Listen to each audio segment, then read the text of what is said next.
The International School of London was founded in 1972 as an international secondary school for globally mobile students living in London. Housed in the former Working Men's College in Camden, North London, the school opened with students from well over a dozen different countries.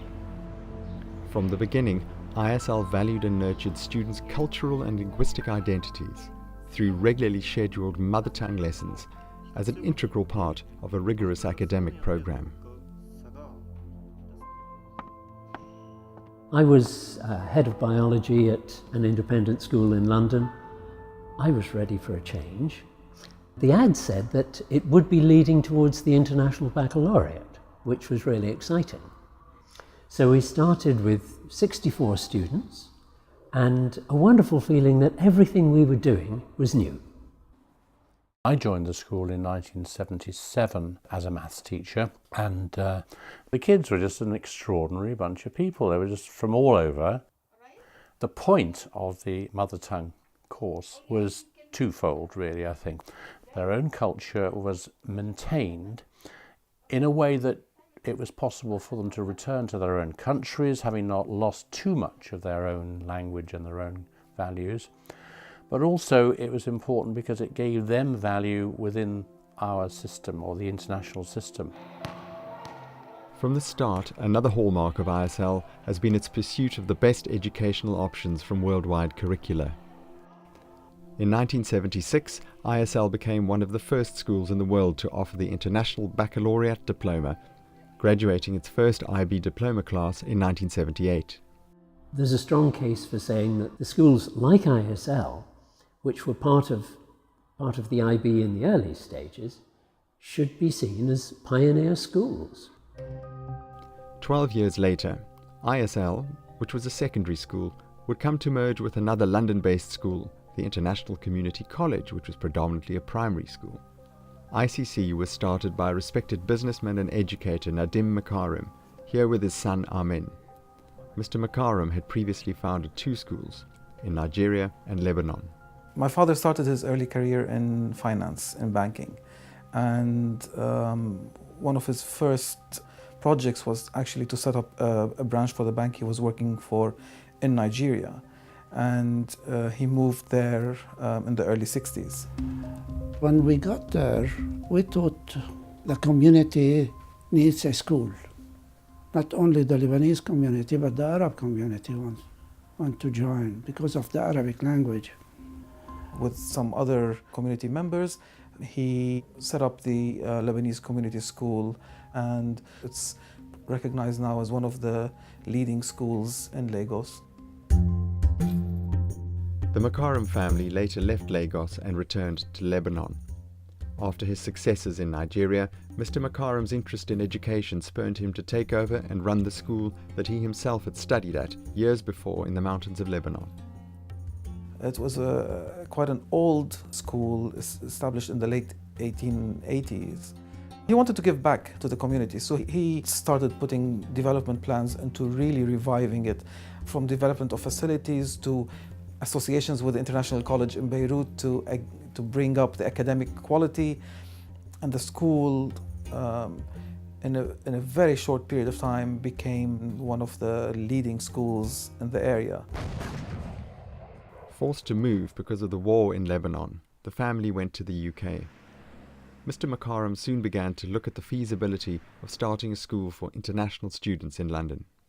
Mr. Makarim came to London and surveyed the place and found this Catholic boys' school. It was purpose-built, so that was very encouraging. And I thought an important factor is a green area around it, where the children they can go and spend some time during the day. And well, we were lucky. We found one on Gansbury Avenue, next to a nice field. Initially called the International Community College, or ICC, the school was affiliated to the International College in Beirut, receiving support from them and sharing many of the same principles. There were 48 students registered, including now our own children. We would merge classes together in terms of the mother language we could bring people across the ages. So terms that later developed in the education literature like differentiation and individualized learning and all that, we had to practice even if we didn't call it like that. The International School of London approached us to join us in our new site. The two names were together, ICC and ISL. I decided later that ISL is a more suitable name.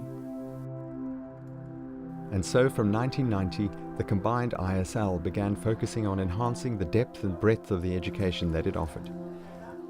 The success of the IB Diploma program for senior students led staff to explore extending it to include middle and primary years programs too. I went on various international baccalaureate courses. I talked to other schools and looked to see what was happening. And basically we decided that we should go ahead with it. But as ISL's reputation as an educational institution of excellence grew, so did the number of applicants, which in itself brought about new challenges. We were very constrained with space, so the ideas to expand elsewhere came about. We had links with Shell, who approached us in relation to Prince Willem-Alexander School, a Dutch primary school in Surrey. The Dutch school was performing very well, but the numbers were in decline, partly because Shell was using less expatriates, less Dutch expatriates, that is, they were diversifying. But within the school there was a sense emerging that perhaps we should start thinking about becoming an international school. When we visited the school, we immediately felt that it would be a perfect match for us. We also believed that Surrey was going to be an attractive option for the expatriate communities who don't want to live in central London. So in August 2009 we started with 40 students, and from the word go it worked really well. Today we've reached a peak of 250 students, and now we've got the next phase where we're actually going to have this amazing building arising next to the already existing building, and that will be the cornerstone for our further growth. At the same time, we had a family, a vice president of Shell, move to Doha, and they kept on asking us, why isn't there an ISL in Doha? And that sort of sparked our interest in thinking abroad rather than just UK. And it so happened that the Qatari government had set up the Outstanding Schools initiative, and we decided to apply to open a branch in Qatar. Nadeem Makarim, Amin Makarim and myself went out to meet the ministry. We were shown the new school that we were going to be given.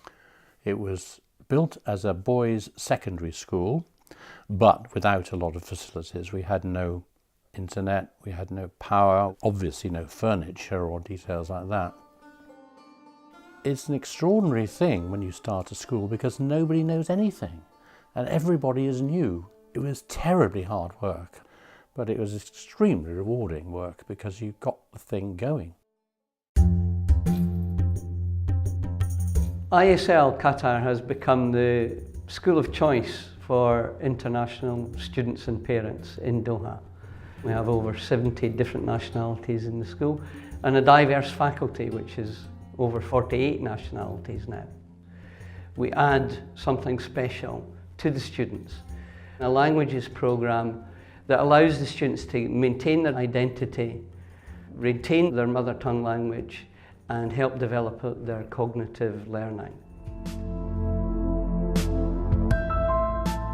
ISL has continued its expansion through substantial additions to the ISL campus, through the purchase and renovation of an Edwardian building to house the ISL Diploma College.